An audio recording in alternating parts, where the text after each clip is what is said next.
অবাধ ও সুষ্ঠু নির্বাচন অনুষ্ঠানে বদ্ধপরিকর কমিশন, জানালেন নির্বাচন কমিশনার আনোয়ারুল ইসলাম সরকার।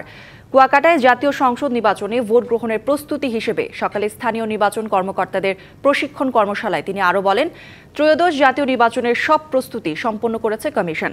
নির্বাচন উপলক্ষে মাঠ পর্যায়ের কর্মকর্তাদের শক্তি আরও বাড়ানো হচ্ছে জানিয়ে তিনি বলেন, নির্বাচন নিয়ে যারা অসদাচরণ করবেন তাদের বিরুদ্ধে কঠোর ব্যবস্থা নেওয়া হবে। তিনি বলেন, নির্বাচন নিয়ে কোনো সমস্যা নেই, আরপিও সংশোধন করা হয়েছে। কর্মশালায় 60 জন পোলিং অফিসার, প্রিজাইডিং অফিসার ও রিটার্নিং অফিসাররা অংশ নেন।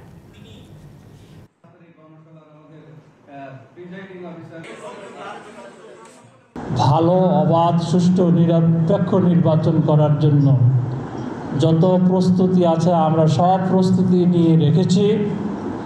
আমরা অবাধ, সুষ্ঠু, নিরপেক্ষ নির্বাচন যে কোনো মূল্যে করতে বদ্ধপরিকর। আপনারা আমাদেরকে সহযোগিতা করবেন।